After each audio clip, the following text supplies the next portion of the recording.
Assalamualaikum warahmatullahi wabarakatuh.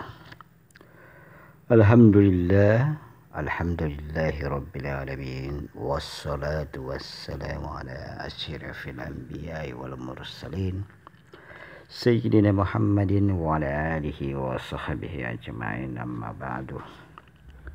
Saudara-saudara sekalian, Allah subhanahu wa ta'ala berfirman di dalam Al-Quran, wa halallahu al-bai'a wa harrama riba. Allah telah menghalalkan jual beli dan mengharamkan riba.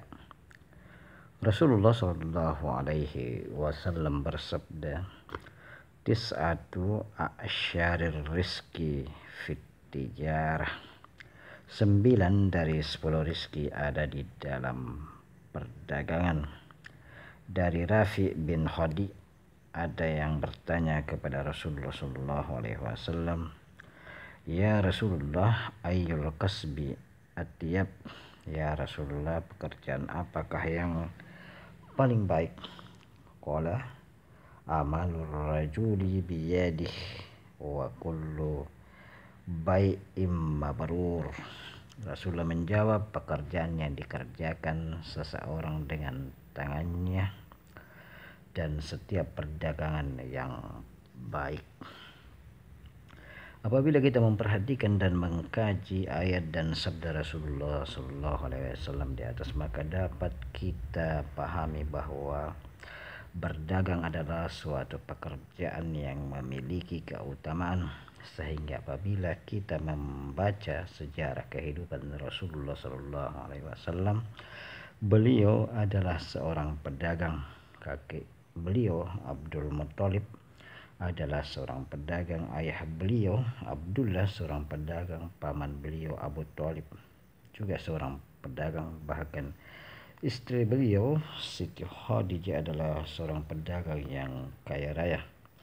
Dan sewaktu beliau menjadi pemimpin umat Islam yang berpusat di Madinah, maka mayoritas kebanyakan masyarakatnya berdagang, sehingga masyarakat Madinah waktu itu tentram dan makmur. Itulah sebabnya kemakmuran suatu daerah dapat dilihat dari sebanyak berapa orang yang berdagang di dalamnya. Dan keutamaan yang membedakan antara pedagang dengan pekerjaan yang lain ialah silaturahmi. Seorang pedagang hubungannya kepada sesama manusia nyaris 24 jam sehari semalam, dan karena faktor silaturahmi yang ada dalam perdagangan, ulama-ulama terdahulu berdakwah menyebarkan Islam sambil berdagang. Rasulullah SAW bersabda yang artinya, barang siapa yang ingin diluaskan rezekinya dan dipanjangkan umurnya, maka sambunglah tali silaturahmi. Kemudian selanjutnya, saudara-saudara sekalian, di dalam ilmu tasawuf ada 2 syarat yang harus dipenuhi apabila seseorang yang beragama Islam hendak berdagang. Yang pertama, harus terlebih dahulu faham agama, sebagaimana sabda Rasulullah Sallallahu Alaihi Wasallam, may yuridillahu bihi khairan yufaqihu fid. Barang siapa yang Allah kehendaki mendapatkan seluruh kebaikan, maka Allah akan memahamkan dia tentang agama. Karena orang yang tidak memiliki pemahaman dalam agama, maka kemungkinan besar akan terjerumus kepada riba, penipuan, dan taruhan yang semuanya dilarang oleh agama. Rasulullah Shallallahu Alaihi Wasallam bersabda, la ya'tiyanna 'alan nas zamanun la yubalil mar'u bima ahazal mal amin halalin amin haramin. Akan datang suatu zaman di mana manusia tidak lagi peduli dari mana mereka mendapatkan harta, apakah dari usaha halal ataukah usaha haram. Sayyidina Ali karramallahu wajhah berkata, man tajara qabla ayyatafakkaha yang yatafakkaha artama fir riba, barang siapa yang berdagang namun belum memahami ilmu agama, pasti dia akan terjerumus ke dalam riba. Rasulullah Shallallahu Alaihi Wasallam bersabda, Inna tujjara humul fujjar, sesungguhnya pedagang itu adalah tukang maksiat. Lalu para sahabat beliau berkata, bukankah Allah menghalalkan jual beli ya Rasulullah? Rasulullah Shallallahu Alaihi Wasallam menjawab, bala walakinnahum yuhadditsuna fayakzibuna wa yahlifuna faya'zamun. Betul, namun mereka sering berdusta apabila berkata dan sering bersumpah dengan sumpah palsu.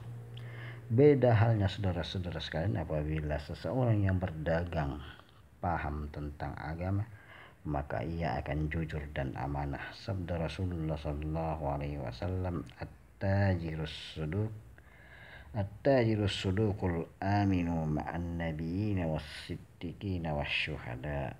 Pedagang yang jujur dan amanah akan dikumpulkan bersama para nabi, siddiqin dan para syuhada kelak di akhirat. Selanjutnya, syarat yang kedua yang harus dimiliki oleh seorang yang berdagang sedang ia seorang muslim ialah tempat yang ia tempati berjualan bukanlah tempat maksiat, dan sumber barang jualannya juga harus ia ketahui bahwa berasal dari jalur yang halal. Firman Allah Subhanahu wa taala dalam Al-Qur'an, wala ta'awanu 'alal itsmi wal udwan, janganlah kamu tolong menolong dalam dosa dan pelanggaran. Maka dari itu, saudara-saudara sekalian, kita dilarang berdagang di tempat perjudian, perdukunan, persinaan, dan di tempat yang dihidangkan minuman yang memabukkan, dan menjual barang yang tidak jelas asalnya, apakah itu hasil dari suap menyuap, pencurian, dan lain-lain. Apabila kedua syarat di atas kita penuhi, maka Allah memberikan rahmat dan berkahnya. Sebelum kita menutup pertemuan kita hari ini, kita kutip sejarah tokoh sufi yang juga seorang pedagang yang pertama, kisah Imam Yunus bin Ubaid, salah satu tokoh tasawuf dari Basrah. Beliau memiliki toko baju yang menyediakan dua jenis jubah. Jubah kualitas pertama berharga 400 dirham, sedang jubah kualitas yang kedua seharga 200 dirham. Suatu saat Imam Yunus pergi sholat dan tokonya dijaga ponakan beliau. Saat itulah ada orang Badui hendak membeli jubah dan meminta jubah seharga 400 dirham. Keponakan Imam Yunus memperlihatkan jubah kualitas yang kedua. Ternyata si Badui menyukainya dan setuju membelinya 400 dirham. Sepulang dari sholat, Imam Yunus melihat seorang Badui membawa jubah. Beliau tahu betul bahwa jubah itu berasal dari tokonya. Beliau berkata, berapa kau belikan jubah itu? Tanya beliau. 400 dirham, jawab si Badui tersebut. Ini harganya tidak lebih dari 200 dirham. Mari kita kembali ke toko saya, ambil sisa uangmu, kata Imam Yunus. Tidak usah tuang, saya rela. Di desa saya juga seperti ini, harganya 500 dirham, jawab orang Badui. Kembalilah, kehendak baik dalam agama jauh lebih baik dan berharga dari dunia dan isinya, jawab Imam Yunus. Maka orang Badui tersebut kembali ke toko dan Imam Yunus mengembalikan uang 200 dirham kepadanya. Kisah kedua ialah kisah jual beli yang terjadi antara dua orang sufi, yaitu Syekh Syuras Sakti dan Syekh Ad-Dallal. Suatu ketika Syekh Syuras Sakti membeli berkarung-karung kacang untuk dijual kembali di kemudian hari. Beliau membelinya dengan harga 60 dinar. Setelah itu datanglah Syekh Ad-Dallal hendak membeli seluruh kacang tersebut. Dijual berapa Syekh? Kata Syekh Ad-Dallal. 63 dinar, jawab Syekh Surasaki. Sekarang harga kacang sudah naik, seharusnya 90 dinar, jelas Syekh Ad-Dallal.